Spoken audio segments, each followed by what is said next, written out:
Formula 2 kicks off then with the Principality. It's time for the sprint race. Let's take up with the story so far coming in to Monaco. It's round 5 of the season.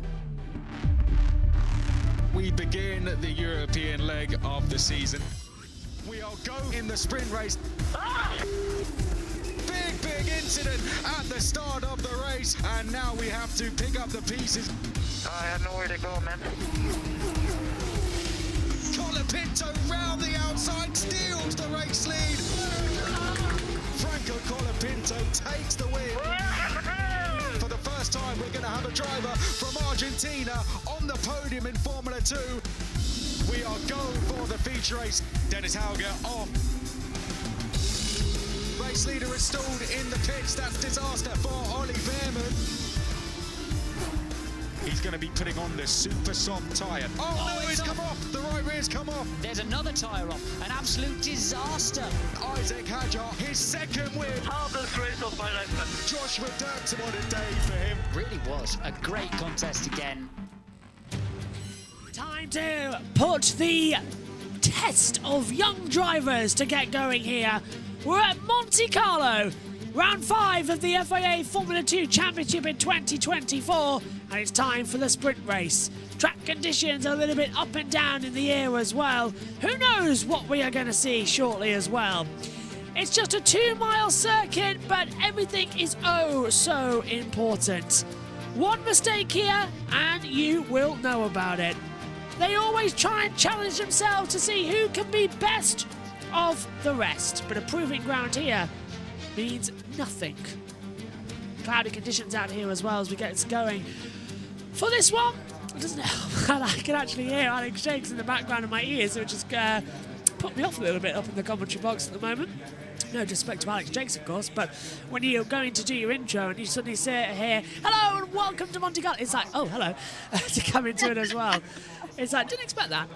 22 cars on the grid then, all set to get going for the F2 race. I'm with you for the first 20 or so minutes of this one before I hand over to Jess and Omi. Richie's with us as well down there in the other area of the commentary box on his camera on. Down in the pits we've got Josh T and Jack as well. And starting with you then, Jess, as you'll be leading this one later on. So we're sort of giving you a break throughout the first half of the race, but you're on camera because otherwise everything goes messy. But just to come to you now, what an interesting session we've got lined up. 30 laps, a sprint race, and this morning it didn't exactly go well for Formula 3 that you were commentating on.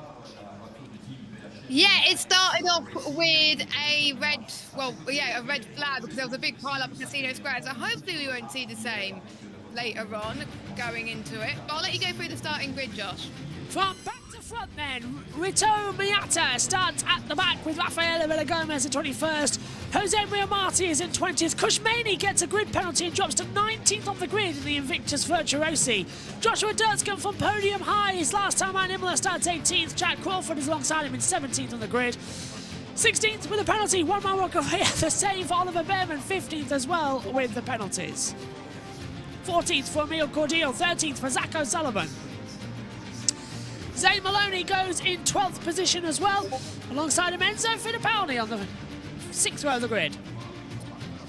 Moving up as well, Richard Vashaw starts 10th, Victor Martens is in 9th, Isaac Hadjar is 8th with Paul Aron starting in 7th. 6th on the grid for Franco Colapinto and Roman Stanek. Andrea Kimi-Antonelli lines up 4th on the grid as well, alongside Dennis Hauger. Watch out for Antonelli though. First ever race here in Monaco, and he's in F2 machinery. How will the young Mercedes protege deal with it? Front row, though, for this sprint race, Gabriel Bortoletto and Taylor Barnard on pole position using his Formula E experience. He'll be a little bit of ahead of everybody else as he was only here a couple of months ago for Formula E. Let's get your thoughts as well down there. You're mainly in the pit lane for this one as well, so it's going to be a bit of a weird session for this in terms of camera positions. But how are you doing? You looking forward to F2 going racing? Hello, yes, always looking forward to F2. It doesn't matter what track it is, but this one should be very interesting. Can Barnard convert it? What is Bortoleto going to be able to do? There's so many different questions for this race, so cannot wait for it to get underway. And Richie's actually alongside us in the commentary box. He'll be doing some of the play-by-play commentary as well. So hello, Richie. Nice to have you back as well. And this is it then. Monte Carlo or bust for F2. The sprint and the feature always gives us some entertaining racing. There's always some drama around this one. Of course, you know, it's Monaco. There's never going to be no drama, as we can hear a word. Bortoleto. Try to make it better for the race, because I think we actually struggle about with that, you know, like we couldn't do consecutive laps. I've seen that Paul did like 3 laps in a row and he improved and he finished P2 at the end. So I think that's the direction we need to go for tomorrow, is trying to make the car be able to do more laps in a row without losing a lot of rear grip. And let's see how things go. So far my starts this season have been good, so I hope I didn't jinx that. I just need a good enough getaway just not to lose the position, to be honest. So yeah, let's see. Like you said, it's always tough to overtake here, so if I exit turn 1 first, I will do my absolute best to try to keep the position. I'm at least wanting a podium, but you know, starting from pole, if I could win, that would be absolutely amazing. Can Taylor Barnard win, Richie? That's the question I'm going to ask you.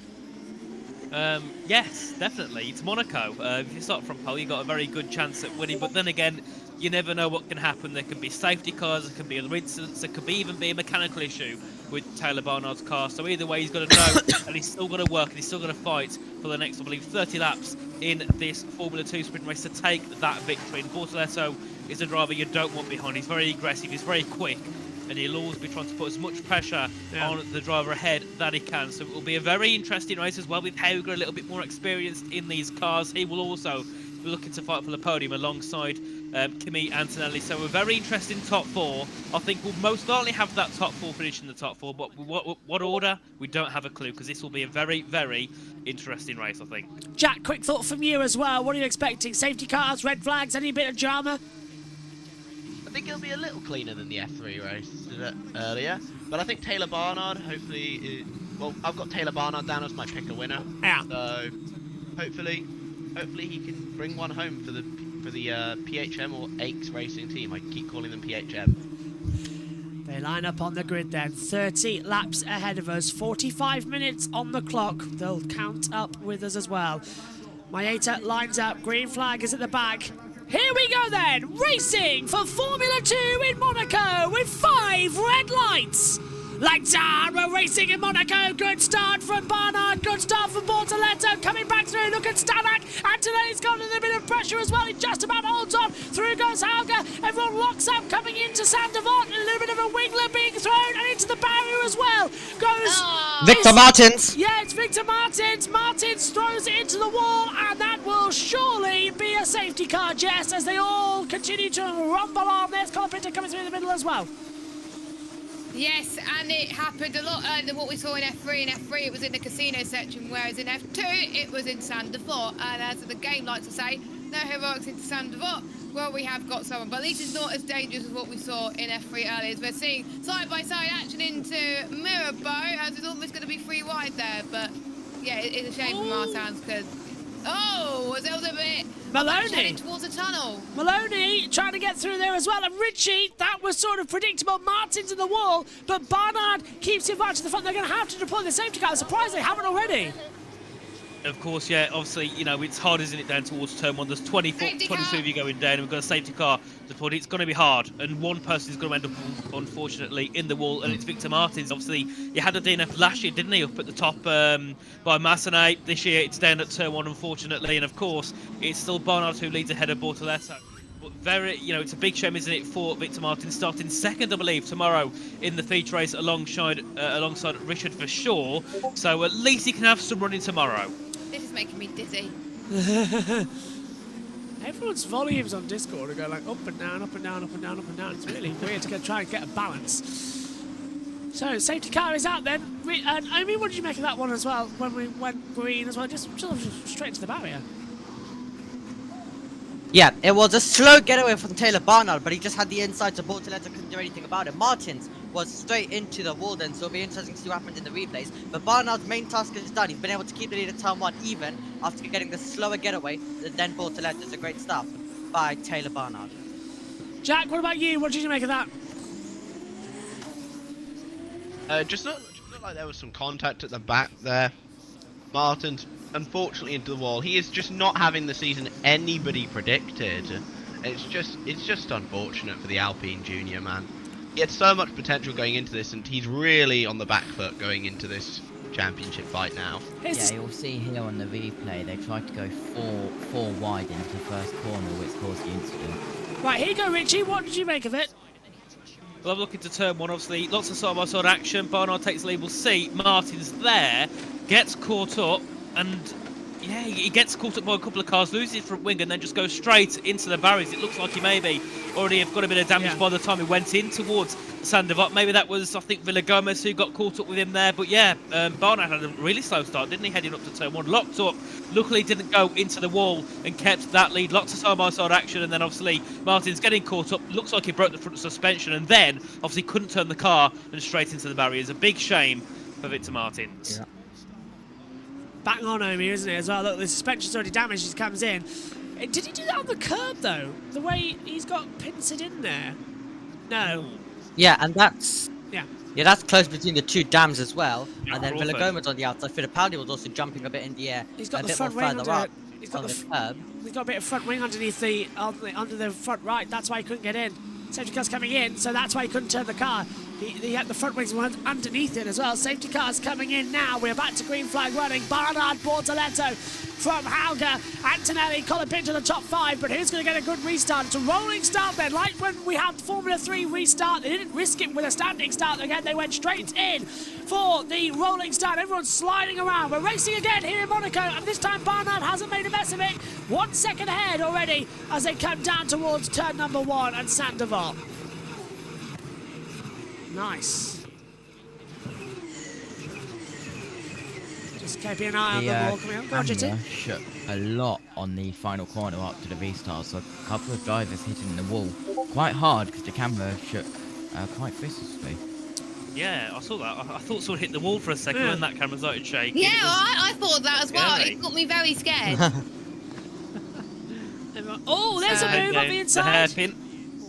Behrman on O'Sullivan, and Behrman's going to try and risk it around the outside, coming into Portier, gets in the door, shot on him, and then he puts in the barrier as well. Mashaw's coming back behind, O'Sullivan's still ahead, Behrman then stays in 11th place, Richie, but he at least is having a go. Behrman's not afraid to put a wheel in like we saw back in Saudi Arabia in Formula 1. Yeah, Behrman started down, I believe, in P15 or P16, so a decent start after the first couple of laps, already close to getting some points, as we can see. The leaders actually closed up quite well. It was, what, 1.1 seconds on the restart. It's now down to 4/10 between Barnard and Bortoletto as well. Hauger sitting right behind in third, and you can see a bit of a gap forming between Antonelli and Colapinto for P4 and P5. Here's a replay of Hauger as they head in towards the final corner. A bit of a poor start from Bortoletto, and Hauger may be looking for a move here as all. I think he nearly hit the wall, didn't he, coming out of Anthony Noakes? Yeah, let's have a look. Yes, he did touch the wall. He did touch the wall. Wow, so it was Hauger hitting the wall coming out of Anthony Noakes as they come up the hill once again. Bortoletto's closing in on Barnard, but where do you make an overtake in Monaco? That's the question. You've got to really plan it. Formula 3 had a couple this morning, I understand. Hauger's done a 128.234. Keep an eye on Hauger. Yeah, no damage to his car there, Naomi, as well. He's still coming right up behind the back of Bortoletto. He could be a factor here with the DRS active as well.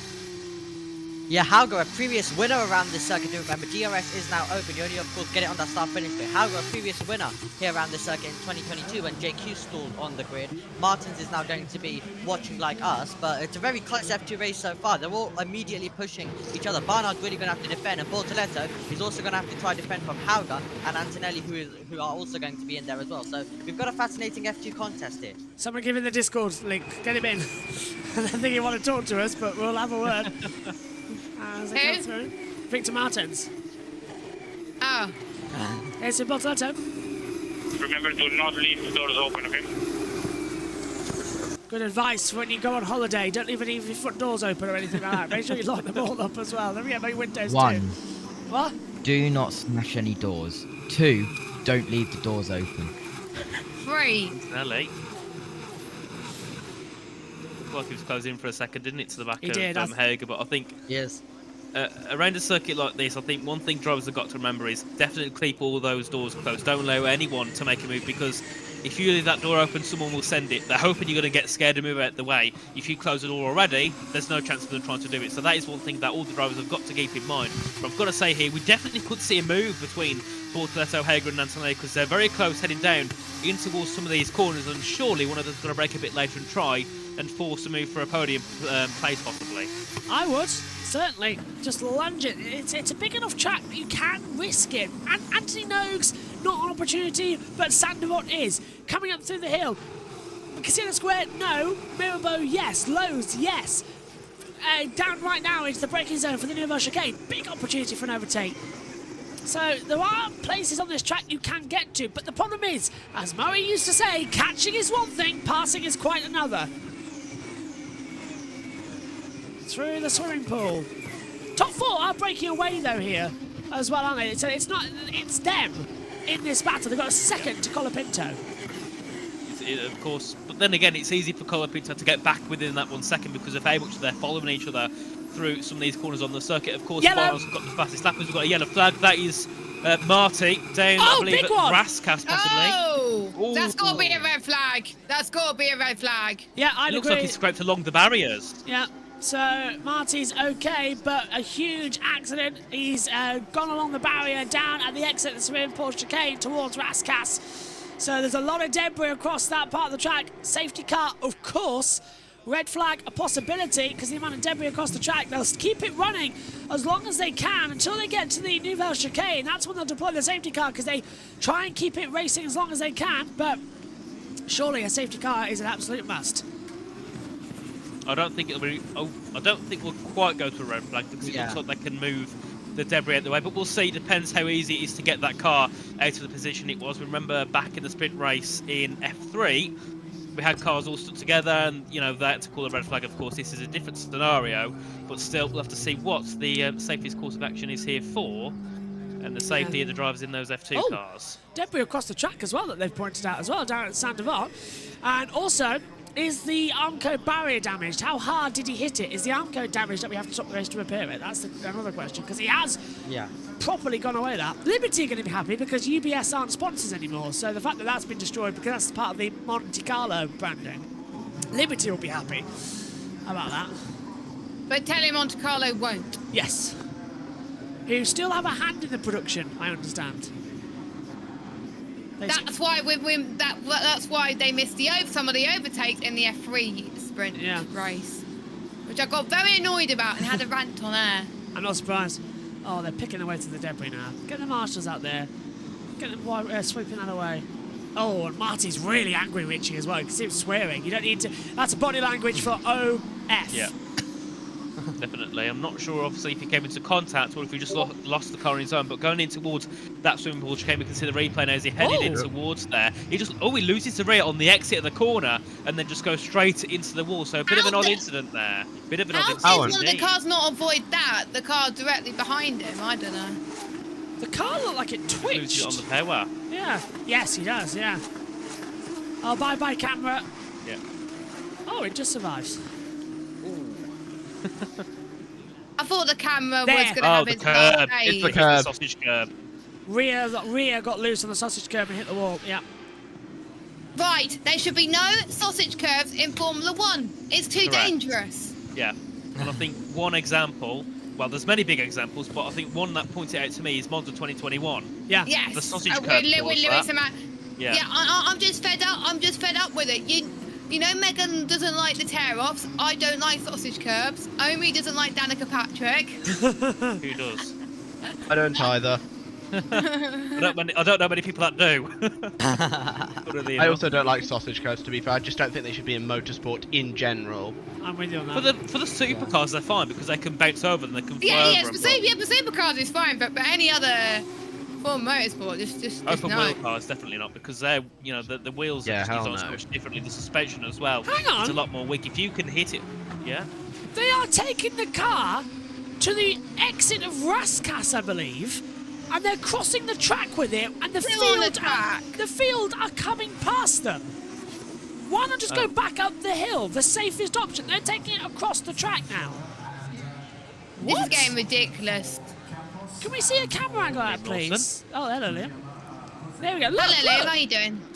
They're taking it down. Another. Who's in the box? Oh my God, that's going to be dangerous. Who's here? Who's in the comms box? Me? Oh, I thought you said hello to someone. I think it's safe because they'll be able to push it behind that barrier there before the entry. Oh, I think thank God that's for that. the safest option to do. Thank God for that. I Because, mean, they're going slow. The only way someone's going to get injured is if someone loses the rear possibly, or has an Where's issue. But Cordeal? that could happen in any incident, couldn't it? Yeah, where's Cordeal? Is he picking up? Oh God. Is Cor- fast. Cordeal is 18. 18th. He looks entertained, doesn't he, that Marshall? So we've lost 2 drivers that all have Marty in their name. Yeah. Miata next. We've got Marty and Martins. No, it's Miata next, and it's Kushmani. Yeah, I was about to say Mady as well. And then Maloney. Then Maloney as well, maybe. No. The M. We'll start. Yeah. Speaking of Marty, Yeah. Oh, it's just. I They don't hit like the how. wall with quite force. Don't like how it bounced back as well. on F123, by the way, the curve's a nightmare. Marty radio. I think that was Correa there. You avoided him. Was it? Oh, it was Can't Correa. tell. Was it Correa? Yeah, it Can't was. quite tell. It was one of them. Big. Yeah. That could have ended badly, couldn't it? Luckily, he got out the way just in time. Had to lock up, turn it in. Is it? No, Hopefully, no damage to his car with all the debris flying off. Yeah, it is Correa. That was. Yeah. Enough said there. Are we going green? Oh, Phenomenal avoidance. Yeah. the Monaco Marshals. Oh, we're gonna get what we had in F3 where it said it was ending, but it wasn't until a lot later. But green flag, Josh. Yeah, they redeployed the safety car because there was a car on the track still going slow in the F3 race earlier on. That's why. Right, okay. I thought it was just because, I get what you mean. Anyway, take it away, Josh. Is Barnard going to hit it at the exit of Anthony? No, because he's waiting. He says, now he's punched it. That was a bit late there. Bortolat is going to be right on him for that. That wasn't smart. That's bunching them up too much, especially in a cul-de-sac area that turn one is. But overtaking is still quite hard. So we're underway again. 2 safety cars inside the opening 9 laps then. Not the best situation, but cars keep crashing out of this one.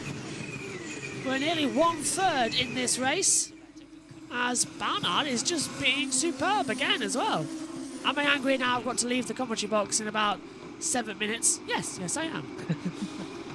I'll get to halfway, I think, and then we'll have to leave.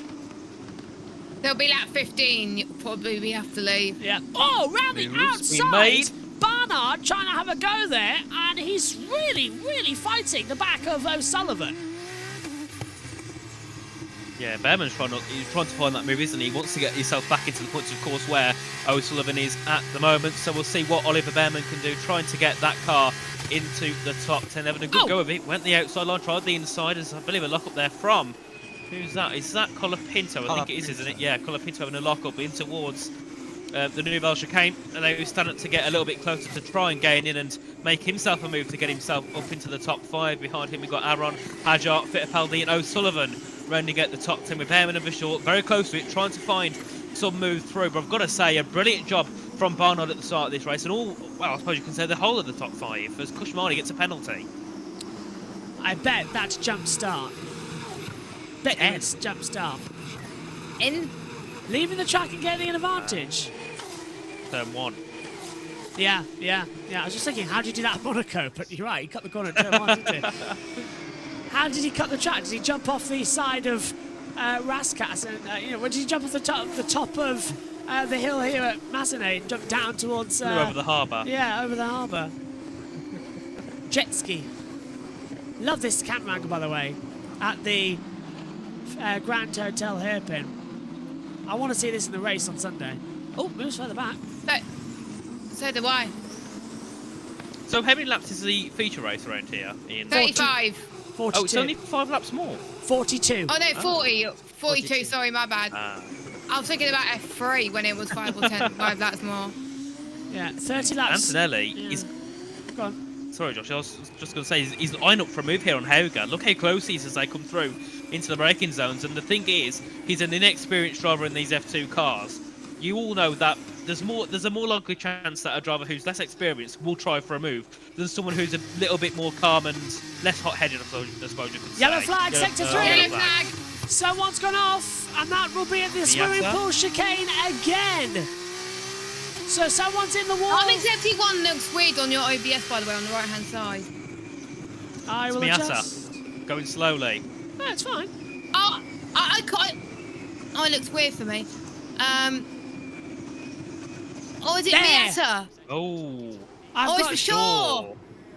I've got damage, and that's a big bit. What happened to Miata? Just dropped back to 3 seconds back. Yeah. I wonder if he was involved. The one that those two made contact.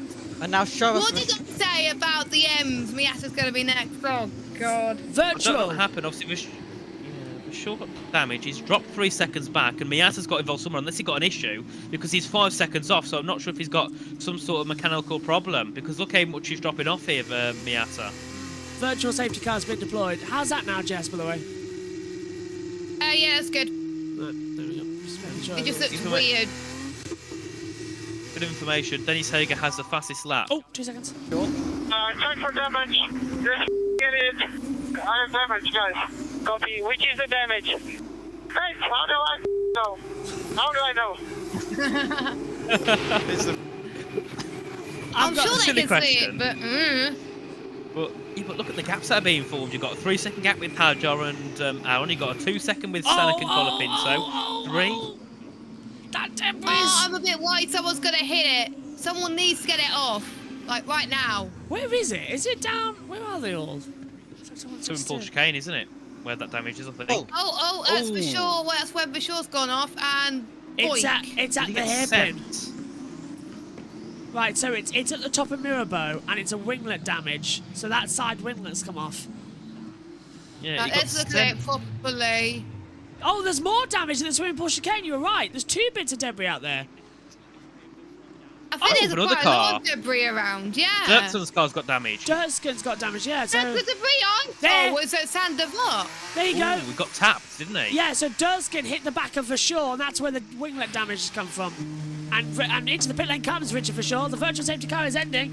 We're going to head back to green flag conditions. The reactions of this virtual safety car could be crucial if anyone wants to make her. Oh, bad timing on that restart, because look, they're all in the chicane area at the hairpin, so now they're going to get through there as the virtual safety car's out again. What? What? Well, my time is 71 is still showing the virtual safety car, but one of them... Yeah, it does that. It did that in F3. Yeah, one of them is, but the other isn't. Okay. Yeah, so yeah, it's green flag. It's green flag. There we go. Someone's locked up. You can see the smoke. Adjusted. Yeah, I saw smoke. Yeah, thank you. I was wondering where that came out actually as well, because it was weird. It was green flag on one monitor, then virtual safety car on the other. I thought, has it come back out? Because it was a separate yellow that came out. Yeah. Okay, that's bizarre. Yeah, big shame for the pole sitter for tomorrow. Staying in 20th place with a 16-second gap to 19th. Definitely not the day that Richard Vashore would be hoping for. Bit of a tap for the wall there. Oh, hello. He's setting Zoe Fittipaldi in the car number 14. So they head their way down towards turn 1, of course, with Isaac Hajar, who had a big scare, didn't he, in the tunnel section in qualifying. And if he could have some of those reactions today and tomorrow, he could easily make some moves up the grid. But we can see at the front the gap starting to increase. A second between the top 2, another second back to third, and another 1.1 seconds back to P4 with Colapinto now in the grasps of Kimi Antonelli. So we'll see what happens there. Replay of Dennis Hauger. That's the lock up in towards the Nouvelle Chicane. Go straight on. Did he gain time or not? Because he's pulled away a bit. So will he get a penalty for that, Josh, do you think? I think he was slow enough in the chicane area, wasn't he? So I think it's hard to tell the slow-mo cam, but I think he backed off. He just coasted through the chicane. So I think the stewards might let him off on that. He's lost time to Bortoletto, and Antonelli's a 7/10 back. So I think he's given the time back. So I think Hauger's okay. I think he's fine as well. I'd like to see that though again in full throw. Go on, Naomi. Oh, hang on. Maloney. Is he? I don't know. That could be Maloney playing tricks here, but Maloney interrupted Omi, so back to you. Yep, Antonelli looking very quick still. He of course dropped down a bit due to the virtual safety car, couldn't react well in time, but he's really putting pressure on Hauger to try and take a place on the podium. Dirtskin for sure. Incident has been noted by the stewards as they come up as well. Fast lap of the race going to Jack Crawford with a 1:23.860. No, that's wrong. It's not Hadjar, it's Crawford. I can see it on my timing screen here up in the commentary box as they come into it. Barnard still leading by 6/10 of it. Well, it's effectively 7/10 of a second. There's the confirmation for Crawford's fastest lap time as it comes through as well as they into Mirabeau and down towards the Fairmont hairpin. Oh, wonderful camera angles now from F1 TV. This is spoiling us with where they've got it. This is what we love to see. Yeah, this is the Monaco views. It'd be nice to see him moving today, wouldn't it? On the camera angle. But Hauger's losing time. He's to the top two, and Antonelli's still looking to try and gain his back up a little bit on this lap, but he's definitely trying to apply some pressure if he can on the rear. Behrman says, I've got damage. Yeah, look, he's twitching. He's hit the wall somewhere, hasn't he? His suspension's not right. What is going on with Behrman today? Oh, look, he can't steer. Behrman's got proper damage. Suspension. Yeah, Behrman's out of the race. If he's hit, he's got suspension damage. Behrman's going to have to retire from that one. There's no way he can carry out Monaco he's with going that. very slowly. Yeah. Where's he dropped back to? Dangerous. Oh, he's dropped back to P11 at the moment. Yeah, still in 11. That's the problem with He's Monaco. still going. You can't overtake it. Just me? That's Antonelli, but you can't. Where is he? In. I was going to say he's gained in on O'Sullivan a little bit. He's still going. He's not pitted. Yeah, so. he is. You can't. What? You can't do that. Let's have a look how he's. Oh, it's meatball flag. Meatball. Oh, it's suspension's broke. He hit the wall exit of Anthony Nose. The suspension's broke. Look at that. Proper one. Ready to do on back. Yeah, the suspension's knackered. There's more than just the suspension, Josh. If he can still go, let him, because it happened, didn't it, in Baku? Oh. Did it? Yeah. And he still won? We got pole with a broken steering wheel. He did, yeah. He couldn't. Yeah.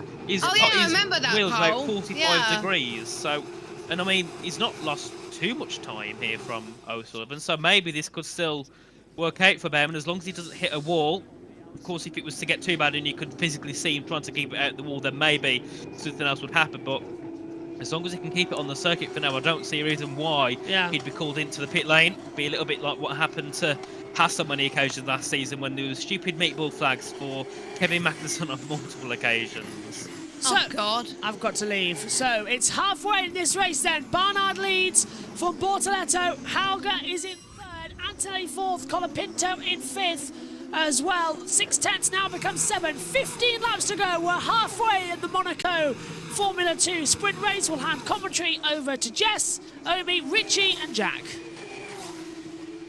Thank you, Josh, as he gets ready for the MotoGP Tizos sprint in Catalonia. His fastest lap was set by Crawford down in 16th place, as you can see.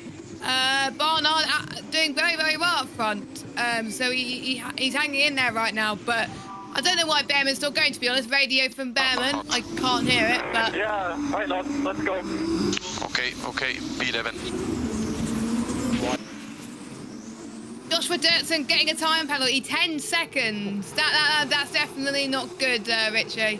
Definitely not. No, that would have been causing the collision down with Vachour then at the Mirabeau. So big penalty, but at the end of the day, he's pretty much ruined Vachour's race. So I suppose it's not the most undeserving penalty in the world indeed. So he's down in, where is he anyway, Dirksen? He's down in 13th. So no points on the horizon either way for Joshua Dirksen. As we can still see, Barnard lead ahead of Bortoletto and Dennis Hauger in third. Then a bit of a battle behind. That will be with Behrman, O'Sullivan and Enzo Fittipaldi. Then another battle behind those with Maloney, Dirksen and Correa. So still many battles can be solved in this race. We've got, 14 laps to go in this sprint race, of course, in Formula 2. And the top three not changing at all since lap 1 as fastest lap goes to Kimi Antonelli there, Jets. Yep, he is pushing to try and get past Dennis Hauger, but we've seen in the F3s earlier it was so hard to overtake, so I am keeping my eye on the top three. I think the only action we saw, and Omi could back me up on this, is near the midfield, and they decided to not show it. So let's hope we don't get the same here and actually see the battles, please. That would be lovely. Maloney, he's going to have a tough time to try and get past a broken Ollie Behrman. load. Remember to keep those times in. Haugen is slowing down people on push cool already. 23.8 is fastest at the moment in tire skin. I want to keep pressure. He's doing a lot of mistakes.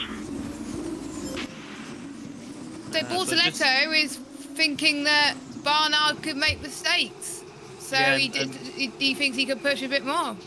Yeah, definitely. I think he can, and also I think the on the radio there was also saying that Hauger's not also doing too quick, so maybe they can use that as a bit of a, you know, they don't need to worry too much about the defence from behind. But also Antonelli there made a mistake somewhere. He's dropped back 2.5 seconds from Dennis Hauger after taking the fastest lap. They got Colapinto right in his grasp, so we'll see what happens there for the battle for fourth. And Bortoletto also losing a lot of time on the back of Taylor Barnard there. 2 seconds now is the gap between first and second, so I'm not sure what's happening here, but many cars looking to back off and seemingly making some sort of mistakes here on their laps. So obviously lap 18 of 30, only 12 to go, and it looks like here Barnard might have this covered. It is a lot of pressure at the moment in the sprint race because there's not many points that are given out, and points mean a lot in terms of the F2 Championship, especially if you want to get an F1 seat in the future. And I think even Behrman doesn't seem to be doing that bad. So yeah, it does kind of remind me of Baku. So I think he should be all right. It's learning how to adapt to a different situation. Because if he could do that, then imagine what he would have been like if he didn't have that damage. But it's hard to overtake anyway, as we're approaching 12 laps to go of this race. Anything could happen, of course, but it's kind of like a procession. Let's hope we see some overtakes very, very soon. It's getting a bit quiet at the moment. We're just seeing cars following around in circles. Yeah, indeed. You can see the stuff happening in the mid-pack there from Fittipaldi all the way down towards Kushmani. Miata's been into the pit lane for, I believe, a new set of tyres, so I'm not sure what happened to him unless he got some sort of damage on his car. And that gap there you can see, Bortoletto was held off heavily there from Taylor Barnard, allows Dennis Hauger and Kimi Antonelli to get back within a second of those, so we could still see a battle here for second. And look how close Hauger is towards Bortoletto. I'm not sure if we'll see that possible battle between P2 and P3's. Dirksen is in the pits. Dirksen is in the pits, but let's have a look at what happened to Bortoletto. Oh, it's that sausage cab again. Yep, locked up and gone straight on, and obviously lost a lot of time there, so no worries of penalty, I don't think, there. No, because he did not gain an advantage at all. He just did not. Algo is faster than Bortoletto over a single lap by a second, so I think that's how the mistake costed Bortoletto, and Hauger's reeling him in.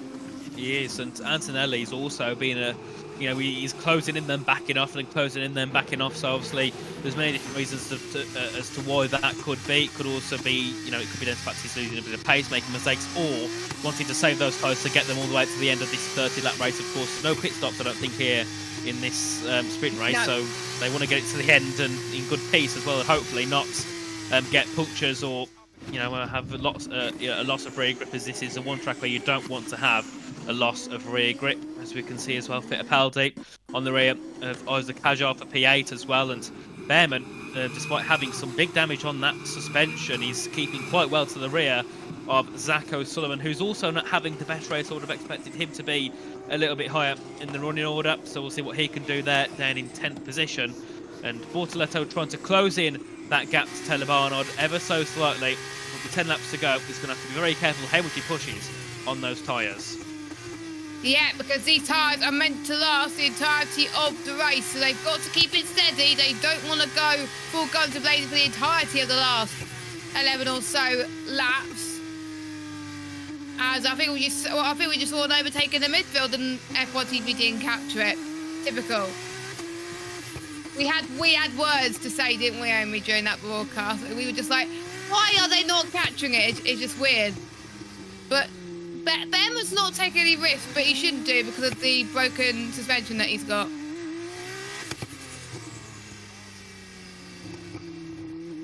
Oh, Behrman's stopping! Oh, he's got going again. Okay, what happened there? Looks like he lost the power, didn't it? That looked like some sort of gearbox issue. Yeah. Because he just literally pulled to the right-hand side and then just got going again. Weird. Yeah, an issue with power there for Behrman, it seems, and he continues on in what is it? 14th position. Yeah, dropped back a few positions, and the Bremen team there looking around. Are they prepared to bring him in? I think they might be here. Behrman's Day looks like it could be over. Of course, doesn't want to cause too much more damage to that car for tomorrow. It would be nice to keep it in one piece, of course. Will he head back into the pits? No, continues on there. So, well, a bit weird to see. He's not going to score any points. No, definitely not. Unless there's some sort of 4-car pile up ahead, which I don't think is very possible. No, it's not going to happen, that is. With But it will make the race interesting. Well, it would. Well, it did rain on Friday, so it might be able to get some on. Is it okay now? Engine. Yeah, I just lost 3 positions. Perfect. There's a problem with the engine, I think, according to Behrman's radio. Yep, and he's got it back, he said, so bit of a slight issue there. Hopefully. That was the delayed radio, I think, Richie. Yeah, definitely. Hopefully that issue doesn't happen again. Otherwise, it could be very bad indeed for Oliver Behrman. But I've got to say, despite having all these fastest laps, Jack Crawford down in P15.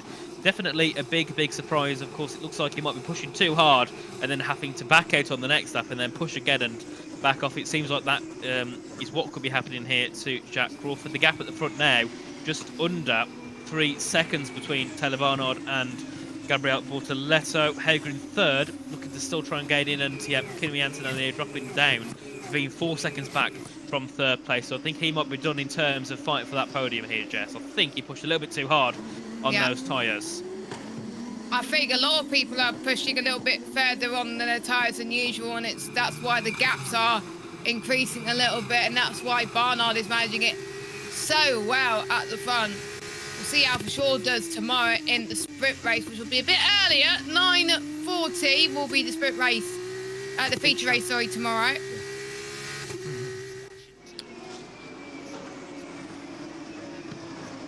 And so far, it's looking like it's Taylor Barnard's to lose, but Bortoletto has got... I don't think Hauger's going to do it, but he's got radio anyway. The second time Bortoletto is off in the chicane now. Copy, we'll report. You got plenty of drivers. Hager trying to get some sort of report out of that. Cat limits. Bortoletto, what happens here? So they'll go through nicely this time around, but of course if Bortoletto's gone off at the chicane and using that to keep that advantage, that could definitely end in a penalty or some sort of heavy warning, because we can see a few cars battling down towards turn number 10, the Newbell chicane. I think that might be Zane Maloney, of course, in P11, looking to try and take 10th away from Zach O'Sullivan to get himself a couple of points, or at least 8 points here in the sprint race as well. Zach O'Sullivan on the rear of Enzo Fittipaldi. Here's a replay with Zane Maloney and O'Sullivan down towards the hairpin. Bit of a move being made by Maloney, gets forced off the circuit a little bit. Bit of damage there for Zane Maloney. Bit of contact with O'Sullivan there, Jess. Yeah. Shame about the contact there for Maloney. I think it's going to be... Oh, it's on the right-hand tyre. Well, left tyre for O'Sullivan. Right for Maloney. So, yeah, not good at all. Yeah, nowhere near close enough was seen towards there. O'Sullivan has all the rights to take the corner like that. That will definitely be on Zane Maloney, and of course, getting some damage from that. You can see there a bit of his right front wing missing on the end plate for him. So he will definitely be affected because of that. Now, many cars with damage in this race as they all head down over the bit of a bump in towards Mirabeau now. We can see Behrman under apply pressure here on the back of Monet, and also Crawford trying to apply pressure here on the back of Behrman as they head down towards the hairpin. And we might see a move or two being made. I don't think we've had many. I don't think we've even had one on track overtake, have we, here, just without someone having an issue? We haven't. I think it's just mainly just people having issues. So, my predictions was... Oh, wait, Joe. Push him to do mistakes now. Copy. That's what I would do. Oh, someone's gone wide. O'Sullivan, I think. Yep, O'Sullivan or Correa. It was a blue car. Sullivan. What were you saying, Jess, about your predictions? I predicted F3 was going to be a calmer race. F2 was going to be more chaos. It's the other way around, isn't it? Yeah, it is. And look at that cat with Antonelli. 8 seconds, bit of a tap from Maloney. Gets tapped behind by Correa. In towards Raskas. He's turned around, gets caught up. A couple more cars involved. Miney, Maloney, all caught up there at Raskas. And yeah, a bit of a Constantina effect there, wasn't it? Yeah, it looked like it, didn't it? I won't be surprised if we get a safety car. Unless Maloney can get that car going. And Maloney's going to go in the pits, I think. So he could get in the pits. Virtual safety car. Virtual safety car has been deployed. I don't think it's going to stay like this. Oh, because he's trying to avoid Maloney, which he does. And he should be able to get going, but Maloney radio. They all backed up and I got hit from behind. Oh, they fully blocked the track now. Yeah. Oh no. They fully blocked it. I jinxed it. I jinxed it. Straight through. Red flag. Red flag is out. Red flag is out. So that's what happened then. So, into Raskas. So he gets backed up. O'Sullivan brakes heavily. That's really heavy there from O'Sullivan. Correa then hits the back of him. Correa goes red, and then Marnie gets caught up in the path that Correa took. Around the outside, yeah, that was very weird. It looks like O'Sullivan braked stupidly early. Look at that, yeah, very early. And then just gets swiped red. Nothing he can do about that. And Marnie, unfortunately, couldn't find that path through. So yeah, that's an odd one indeed. Yeah. So that means Correa hit the wall. Oh, okay. So that's what happened. Look at Correa's POV afterwards, Jess, after he goes around the outside of Maloney. He hits the wall with his rear. Just for your information. Oh, I can't see it from there. I did not hear what he said. Behrman? Oh, wow, Behrman, fair play. I don't know how he avoided that. Yeah, we're obviously red flag conditions now. So everyone back into the pit lane will have 6 laps of racing. The question is, do they restart it because of Formula 1 qualifying being in exactly an hour from now? And I know there's some sort of time limit, isn't there, before you can between sessions. It is. That means we won't get the podium, which is annoying. Build-ups at 2:15 on Sky Sports. What are they doing? Why are they moving Maney's car when there's cars having to get through into the pit lane? Oh my god. I've got to say, the marshals this weekend have been odd. They have been odd. They allowed the 2 Aston Martin representatives over the circuit and he got hit by Behrman. You know, it's been a very weird proceedings here for the FIA or whoever operates the marshals. There'll be some stern words after this weekend for sure. Yeah, I think. Then again, it is the Monaco marshals, and they know what they're doing. Yeah. I think we could get this one underway. They could give the 10-minute signal now because they've already got rid of Maney's car. They just need to get rid of Maloney's actually at the same time. Which they can reverse back in Raskas. Got rid of. No, but they blocked the track momentarily, so they thought it was going to be 2019-esque. So all they'll do is, I think there's a bit of an exit behind Maloney. They won't be able to wheel him into there or wheel him back into the pits, and then they should be able to get it going quite quickly. I'm not sure there'll be too much of a hold here with this red flag. I'm sure we'll get the race back underway. 6 laps to go, so we'll obviously have... Yeah, there we are. We can see them lifting it behind the barriers. Whoa. I think that car's gone. Yeah, I am guessing... The 10-minute signal now, in my opinion.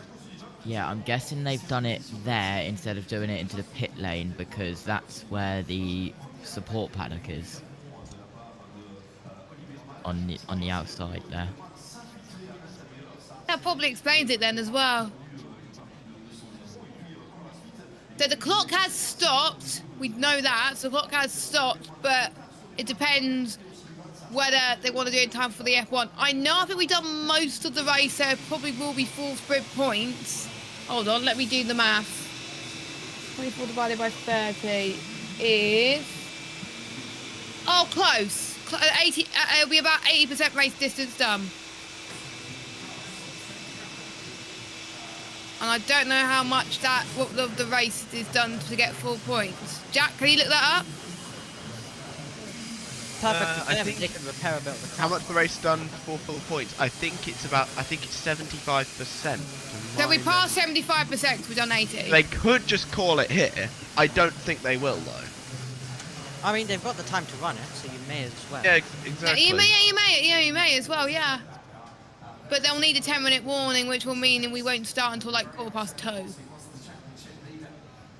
They should give it now, in my opinion. Yeah, me too. I agree. But Zane Maloney, championship leader.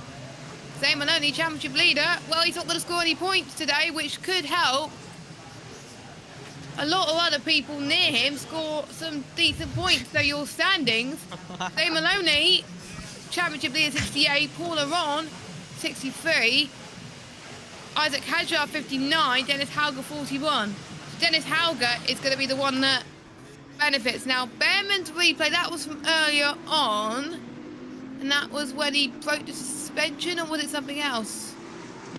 Yeah, and the one of the mechanics, the It's gonna be when his engine rear cut out, couldn't it, heading down suspension towards of the tunnel? Behrman has become a trampoline. Yeah, that's where his engine cut out, wasn't it? Yeah, it was his end. Yeah, that was the engine cut off. You were right. On the exit of the corner, so maybe some sort of issue with over revving it possibly, and then pulled Yeah. over, got it back started very quickly, luckily for him, and continues on. You can see there, but Smiley isn't even Oliver Behrman there in P11. Maybe they can have a little look to see what they can do to that wheel without doing too much to the car. Getting back ready to go. Of course, it looks like the car they should be getting back in their cars. Kimi Antonelli is sitting in his car. Of course, you can see on the board 6th in the championship on 42 points, doing a superb job. So far this season. Have they changed tyres on that car? They have, haven't they? Are you allowed to do that in F2? Well, I'm sure they had Red Wall tyres. They're pink. Or am I blind?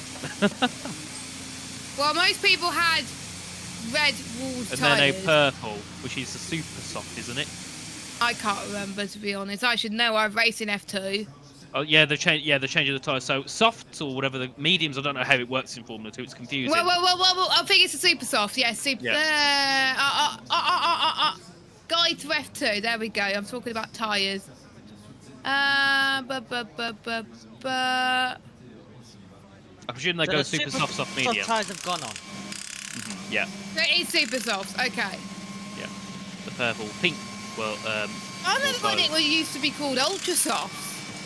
Did they? Well, didn't these be like 7 tyre compounds? Yeah. No, it was 2018. I think it was. Hyper soft, ultra soft, super soft, soft, medium, hard, extra hard, whatever it was. I can't remember.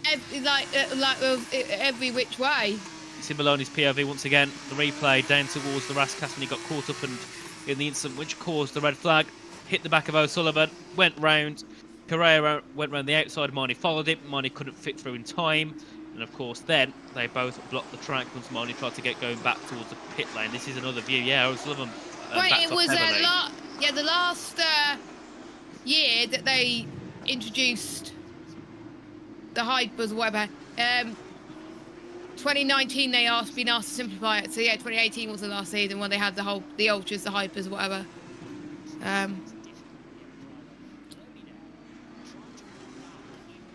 And I could hear Alex Brundle in the background.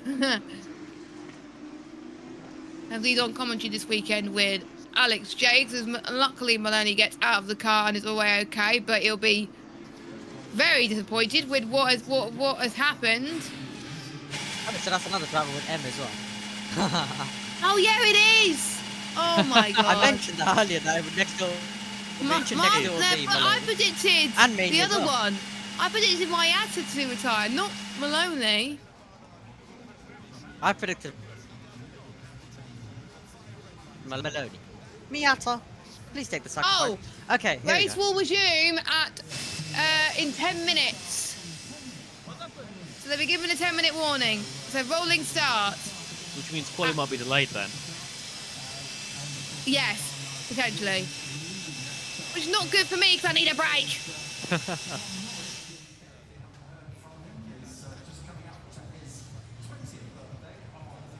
But I think most of us have been busy, to be fair. If you haven't already, make sure you leave us a like. We've got the sprint race happening in MotoGP. If you want to find out what's going on there, that's on JBMotorsports 2.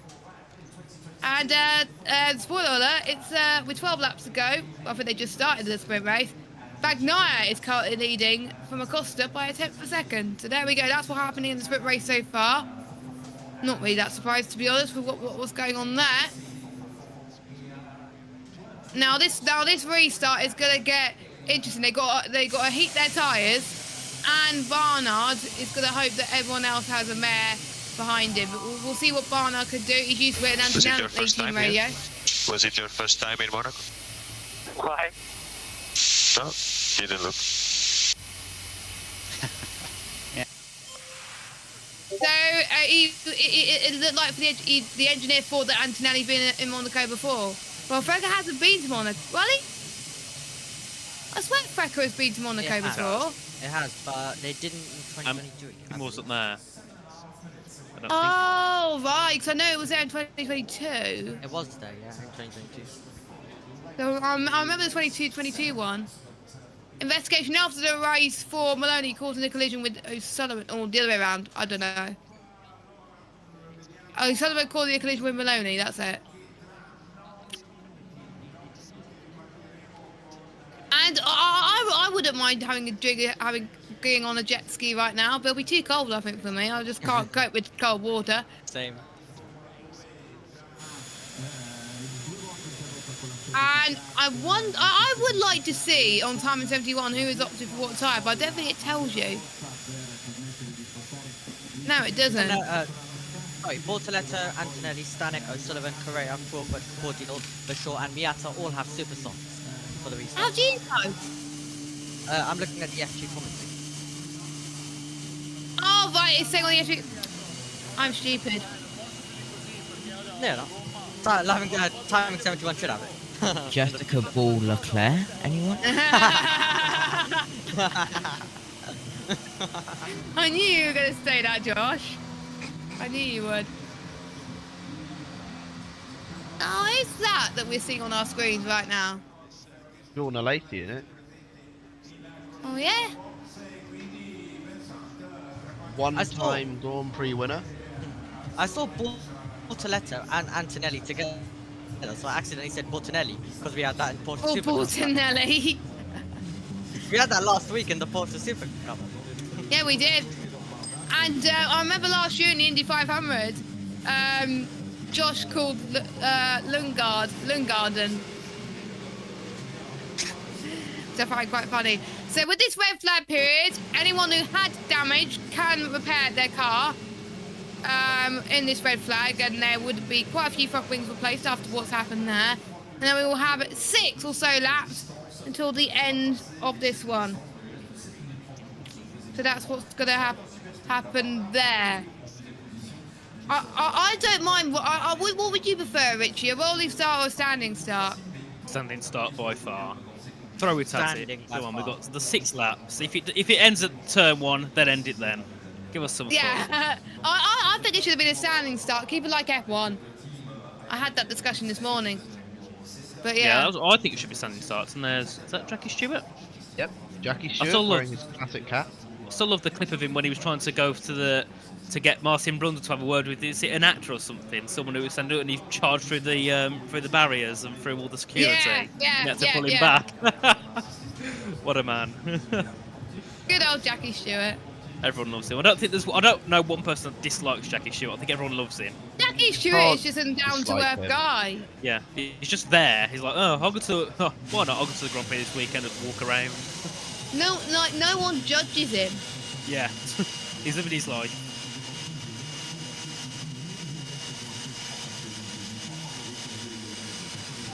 I'm just keeping my eye on the MotoGP while so there's no action going on.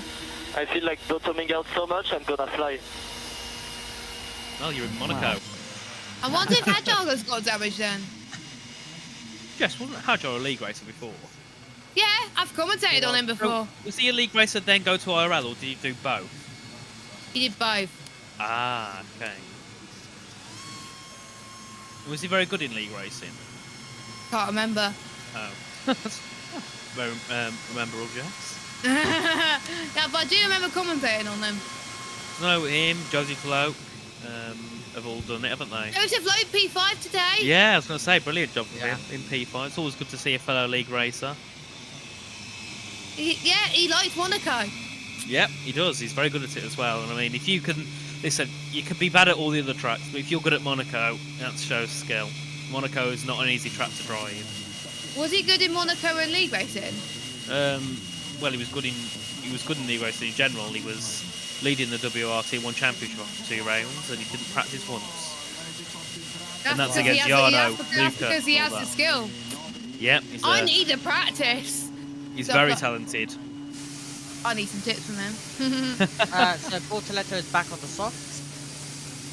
Oh. Why? I'm guessing they want to save it or something. Save the for the race. Probably, yeah. That could be a good suggestion because with a track like Monaco, track position is key more than tyres because it's all well and good to you having the fastest tyres in the world, but if you can't get past, then you're screwed. Right, where's the Bugatti? Where's the yacht? Yeah, sorry, Richie. Fittipaldi has gone the other way and it's onto the super softs. Oh my goodness. Make up your mind! Oh, race recap. So let's look at the start. So, I can't remember who got pole, to be honest. It was Barnard. Yeah, Barnard gets a good start. Side by side, well, there was a lock up there from Barnard, but luckily he was able to keep it together from him as well. Yeah. Someone cuts the circuit again. And that was the first incident of the weekend. Yeah, the 2 dams nearly making contact as well there. But it was Victor Martins. Victor Martins hitting the wall. And that was the other crash that caused a VSC. I think it was only a VSC in the end, wasn't it? Or was it a safety car? And then Behrman hit the wall there. And then I think we're going to see the Maloney crash very soon as well.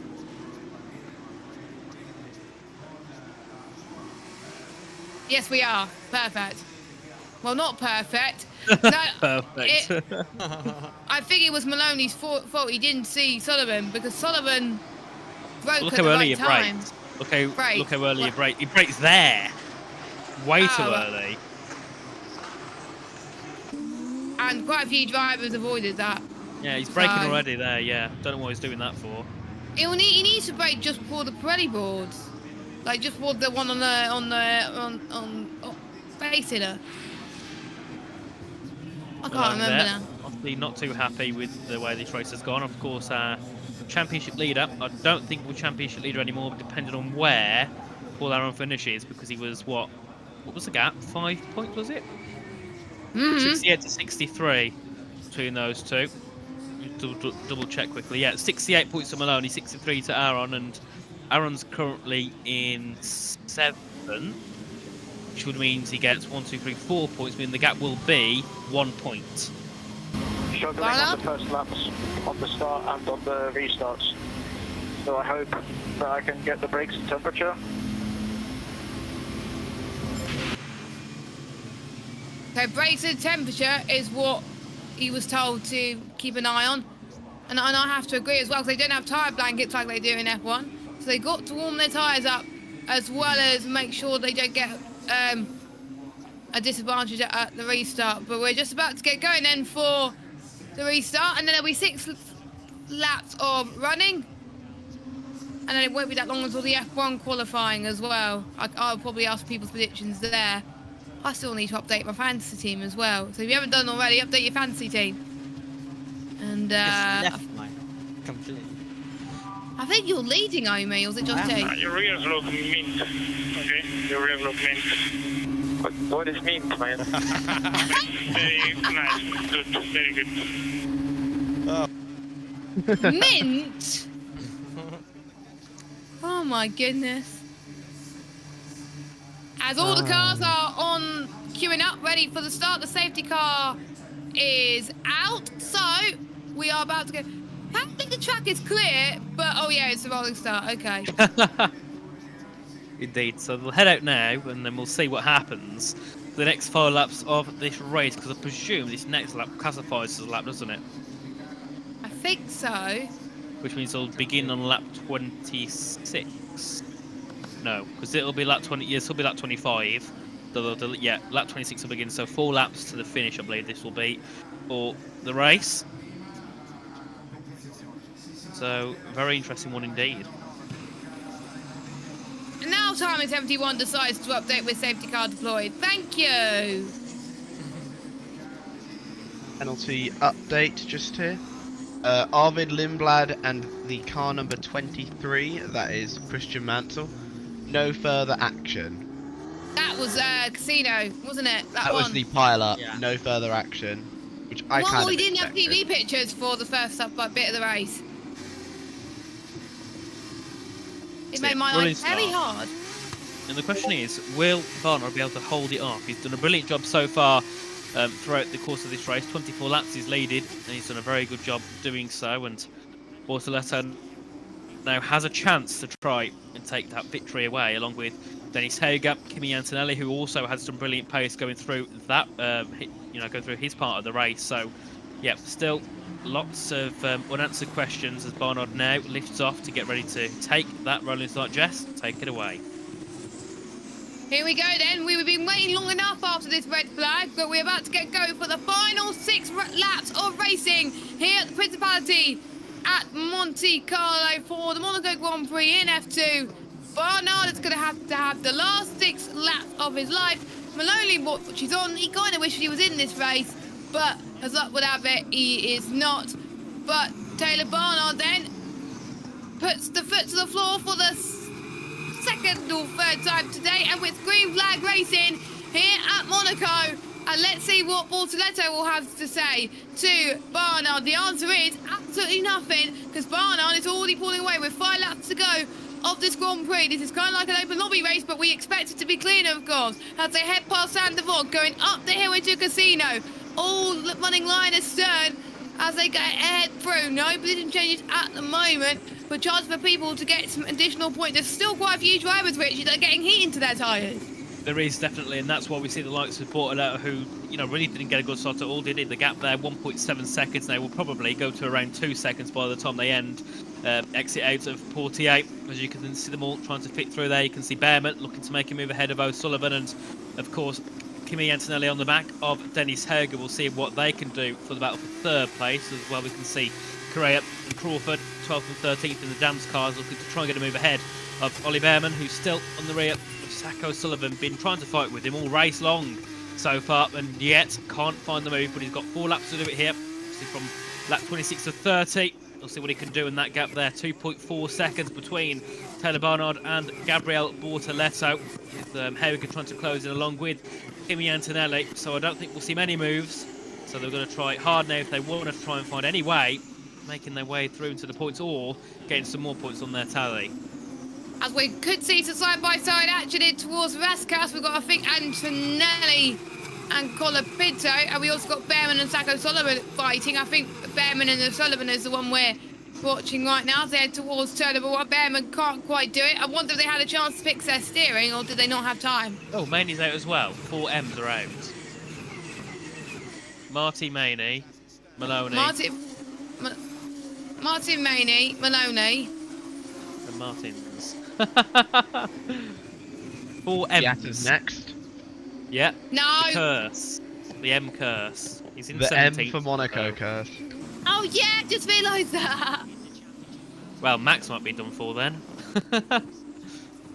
I see the red button. I see the red button. I think it's not going to be that long before we throw to Sky in a few laps' time. Race control and recap. Yeah, so they might finish the race and that'll kind of be it, won't it?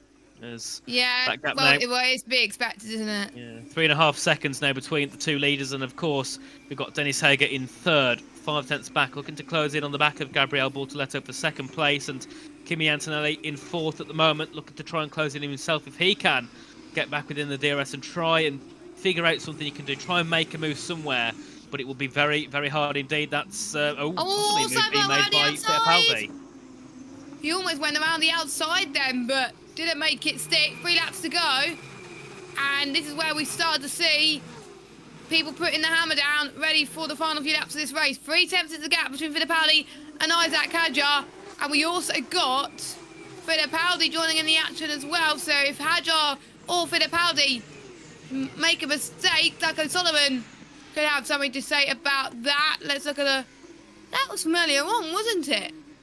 Oh no, we got tapped by the rear. It got tapped again by O'Sullivan.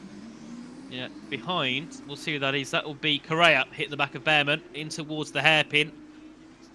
Behrman's just not had the best time today. Definitely not, and of course no damage caused to the car, but definitely lost a lot of time as this is a lock-up from Isaac Hadjar in towards the Nouvelle Chicane. Of course, nearly hitting the back of Paul Aron in towards there, which is the last thing he wants to do. And I think he jumps the chicane. Yes, he does. He can't break the car at all in time. The 2 leaders still. It's Barnard who leads by 4 seconds now to Gabriel Bortoletto, and Dennis Hager in 3rd. He's got a couple more chances to try and close in and try and make a move to get himself up into 2nd. And Kimi Antonelli can't get himself within a 2nd just yet. So I think his time of fight for 3rd might be over here, Jess, as we've got 2 laps left to go in this race. Yeah, I don't think the positions are going to change much, Richie, as we head to the closing stage of this race. I think as long as you keep it clean, you should be able to keep that position. So not many people will take risks. Well, there's someone who is taking a risk. That is Antonelli. but we're running on board with his teammate Ollie Behrman. He's looking to get the final point in this sprint race past Sanderot, the tightest curve, 1:22.6 for Antonelli, by the way. So a very decent lap time for him. By the way, look at the gap, Richie, between Barnard and Bortoletto, 4.2 seconds. It's just increasing constantly. I think an element of this is probably Bortoletto thinking, right, we've got 4 laps. There's no point pushing hard if we know we can't get past Barnard. So just try and take it slowly. Try and get yourself to the end without putting too much pressure on yourself and without getting yourself ended in the wall. And you can see, of course, Antonelli pushing hard on that lap to take the fastest lap, and of course then has to back off so he can get the tyres back into a good window to go again. So that's why he's now dropped back to over 3 seconds behind the back of Dennis Hauger.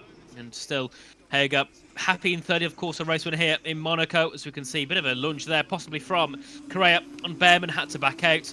But nevertheless, did try and make that move in towards the New Bell chicane, through towards Tobacco now, and Hajar leads that little train away. And Fittipaldi looking to try and get some more points ahead of O'Sullivan, and Behrman going to be 2 tenths away from points here in this race, it seems.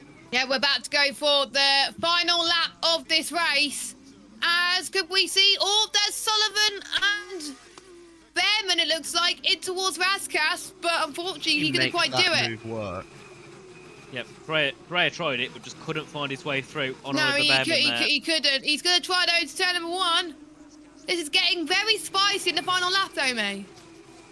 It's getting very spicy indeed. And let's see then how this one is going to end in this battle. Can anyone be late on the brakes and risk it all in the last laps of this one? Behrman, if he wants to, he could try something. Correa, Behrman, no further investigation for the collision that they had at turn 6. But Behrman wants, if he wants to try get a point, then he could try maybe be late on the brakes and dive to the inside to get past O'Sullivan. Yeah, we know that the action is happening behind, but Taylor Barnard starting this race from pole position. Again, he never looked back. This is what we saw from the F3 sprint this morning, where we saw the driver that started on pole take the win. We're going to see exactly the same from Barnard. He was in F3 last season, was here not so long ago for FE Monaco. He had the experience, unlike some other drivers, quite recently, so they know what the conditions are, the grip of the track. So Barnard's going to be very happy with this result. Barnard can celebrate early if he wants to. Barnard wins in Monaco. Fantastic, and the team are celebrating like he's won a championship. As Bortoletto comes in second, and Dennis Hauger gets the final spot on the podium. But can Ollie Behrman get the final point? I don't think he's going to be that close enough. We got Correa could get 11th here for Sullivan. No, he can't. So O'Sullivan finishes the last point with Behrman in 11th. Yep, a very interesting. What's an end to the race? Indeed. Yeah, brilliant. It was, Barnard did a superb job there. You can see the marshals all clapping. And there we are. Taylor Barnard is your winner for the sprint race here in Monaco. And of course, Bortoletto taking second. Dennis Hauger yet again on the podium once more here in the Principality of Monaco. And I'm sure shortly we'll hear from Taylor Barnard in the radio. Hopefully we will hear soon. Hopefully Sky will... Oh, that's it. well, we're not going to hear from Taylor Barnard. I think we're going to have a quick off, unfortunately. So let's we'll get your race results quickly. As yeah, it is a quick off. So Taylor Barnard wins for Bortoletto in second, Dennis Hauger in third, Antonelli fourth, Colapinto fifth. We've got Stanek in sixth, Paul Aron in seventh, Isaac Hadjar in 8th, we got Fittipaldi in 9th, Taco Sullivan gets the final point scoring in 10th. Then we got Ollie Behrman in 11th, Correa 12th, Crawford 13th, Cordial 14th, Villa Gomez 15th for sure. What a dismal race for him so far in 16th. Then we've got Mieta in 17th, Joshua Jerkson, final finisher in 18th, and your 4 non-finishers, all ending in M, Zane Maloney, Kushmini, Jose Marie Marti, and Victor Martins. Let's get our final thoughts from the Punjabi team, starting with Omi, because Jack went first last time. Omi, what are your thoughts going into the feature race, and sum up the sprint race? Fantastic sprint race indeed. Definitely action-packed, had the energy all the way throughout. There was chaos and drama, but AIX Racing also getting their first win. Of course, this is their second weekend being known as AIX, but of course as PHM earlier on as well. So great to see Taylor Barnard finally getting his moment, and he's won for the first time in FIA Formula 2. So he adds his name to the winner book. Shame we don't get to see the podium. I would have loved it. Richie, what about you? Brilliant race indeed. Of course, not many overtakes, but there was lots of different moments where we could have saw the possibilities of overtakes, and of course, the driver showcasing how hard it is to race against Ray Monaco with many different incidents. Unfortunately, ending in a safety car, well, a couple of safety cars, and a red flag. Yeah, I swear every session has a red flag, but I think I expect one in Formula One later on as well. And Josh T, you still there? Hello. What are your did you catch much of the race, and what were your thoughts on it? Yeah, it was a good race. A little bit of drama, but not as much as the Formula 3. That was a chaotic. I think yeah, it was chaotic, but I think we could also count it as like a little bit of a stock car racing, banger racing style crash, where one goes in at the front and everyone goes in at the back as well, because the track is blocked. But yep, bring on F1 qualifying and touring car qualifying on as well later on. Redirect is set up for MotoGP Sprint, by the way. Perfect. Thank you, Josh T. And finally, thoughts from Jack before we head off. Really not much that's not already been said. Great race. Congratulations to Taylor Barnard. Well-deserved win today, especially after his heroics in Formula E for McLaren. And looking forward to watching the feature race outside the box tomorrow. Yeah, exactly. Well, MotoGP is just finished, by the way. They just finished their sprint, but they will be going to the podium anyway. So we will send you a redirect to then. In just under 20 minutes time, we will be going to the F1 qualifying, the pre-show and the start of qualifying.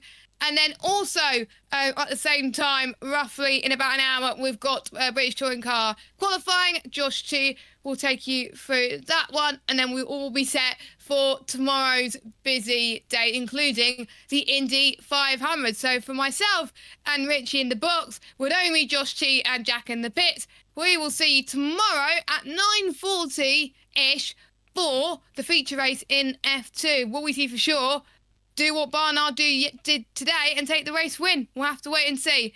Take care, everyone. Stay safe. Bye-bye.